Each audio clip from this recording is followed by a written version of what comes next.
আসসালামু আলাইকুম।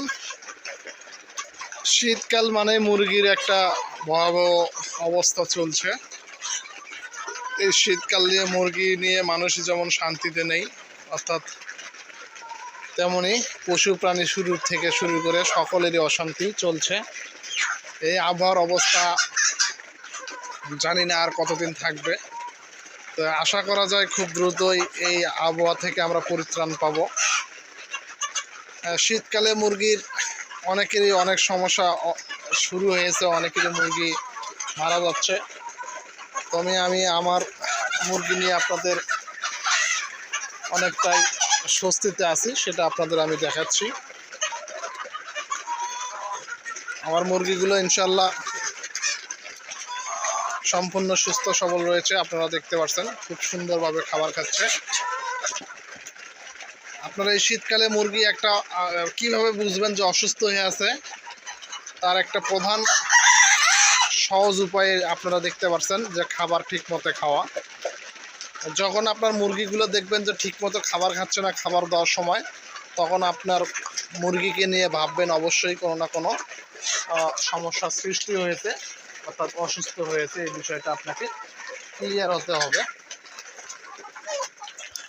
এমনিতেই মুরগি ঠান্ডায় চুপচাপ সকল মুরগি বসে থাকে, এই কারণে অনেক সময় বোঝা যায় না মুরগির কী অবস্থা। তবে শীতকালে মুরগি থেকে, অর্থাৎ ঠান্ডা সর্দি সব কিছু থেকে বাঁচার সহজ কয়েকটা উপায় এর আগেও আপনাদের আমি বলছি, এখনও আবার বলছি যে আমার মুরগিগুলোকে সুস্থ সবল দেখতেছেন একটাই কারণ, এদের পরিচর্যা।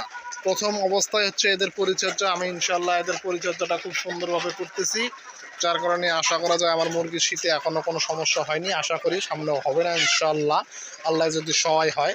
কারণ আল্লাহ যদি সহায় না হয় তাহলে কোনো কিছুই সম্ভব হয় না।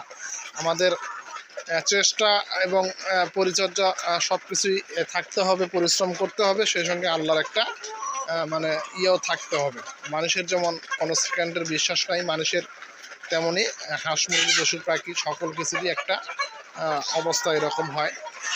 তো আবার শীতকালে মুরগিকে অবশ্যই প্রথম টার্গেট, এক নম্বরের কথা হচ্ছে অবশ্যই আপনার মুরগিকে যত্নশীল হতে হবে। আপনার মুরগির ফার্মে শীতের কারণে আপনি ঘুম থেকে উঠছেন 8টা-9টা বাজে, ফার্মে ঢুকছেন, এর মধ্যে আপনার মুরগি কি হলো না হলো আপনি একবারও খোঁজখবর নিলেন না, তাতে আপনার মুরগি কীভাবে সুস্থ থাকবে আপনি নিজেই বলেন। কারণ সব কিছুর একটা দেখভাল পরিচর্যা প্রয়োজন রয়েছে। আবার মুরগির খাবারের অবস্থা, লিটার পানির অবস্থা এমন দিয়েছেন যে পানি দেওয়ার কারণে মুরগির লিটার সম্পূর্ণ ভিজে গেছে এবং বাইরের থেকে আলো বাতাস কুয়াশা পরে মুরগির লিটার ভিজে গেছে, সেক্ষেত্রে রোগ জীবাণু দ্রুত ছড়াবে, আপনার মুরগি অসুস্থ হয়ে যাবে। আর খাবারের পানির একটা বিষয় আছে, এমনিতেই শীতের সময় মুরগির পানি একটু কম খায়, আর পানিটা আপনাকে অবশ্যই ঠান্ডা অতিরিক্ত পানি দেওয়া যাবে না। কারণ আপনারা জানেন যে ঠান্ডা পানি অতিরিক্ত মানুষই খেতে পারে না, সেখানে তো পশু পাখি। এই জন্য আপনাকে একটু হালকা কুসুম কুসুম গরম পানি করে দিতে পারলে সবচেয়ে ভালো হবে মুরগিকে। সেক্ষেত্রে মুরগি একটু হলেও পানি বেশি খাওয়ার চেষ্টা করবে এবং মুরগি সুস্থ সবল থাকবে, ঠান্ডা হাত থেকে বেঁচে যাবে ইনশাল্লাহ। আর পানির অবশ্যই 3 বেলা যে পানিটা দেবেন মুরগিকে খাওয়াতে, পানিটা অবশ্যই পাল্টিয়ে দিবেন, পরিষ্কার পরিচ্ছন্ন খাওয়ার উপযোগী পানি দিবেন। আর এক পানি 3 থেকে 4 ঘন্টার অধিক সময় পাত্রে রাখবেন না, পানিটা বারবার করে চেষ্টা করবেন পাল্টে দেওয়ার জন্য। সেক্ষেত্রে আপনার শীতকালে মুরগি ঠান্ডার হাত থেকে ইনশাল্লাহ রক্ষা হবে, কোনো প্রকারের কোনো সমস্যা হবে না, আমি ইনশাল্লাহ বলে দিলাম আমার অভিজ্ঞতা থেকে। তারপরে মুরগিকে অবশ্যই অসুস্থ না থাকলেও ঠান্ডার ঔষধ, ভিটামিন কিছু আছে যেগুলো আপনারা সবাই জানেন, এই ভিটামিনটা অবশ্যই আপনি খাওয়াবেন সুস্থ থাকা অবস্থা, তাহলে মুরগি আরও সুস্থ সবল থাকবে ইনশাল্লাহ। রোগ প্রতিরোধ ভেতরে অ্যান্টিবডি যে তৈরি হবে, সেক্ষেত্রে আপনার মুরগি সহজে ইনশাল্লাহ অসুস্থ হবে না। যাই হোক, শীতের সময় আপনার মুরগির যত্নই হচ্ছে মূল কারণ। আবারও বলছি আমি, সবাই যদি বিষয়গুলো লক্ষ্য রাখেন এবং শীতকালে মুরগিকে সুস্থ সবল রাখবে, ইনশাল্লাহ একটা মুরগিও মারা যাবে না। আমি আপনাদের গ্যারান্টি 100% না দিলেও 80% অর্থাৎ 90% পর্যন্ত দিতে পারবে ইনশাল্লাহ।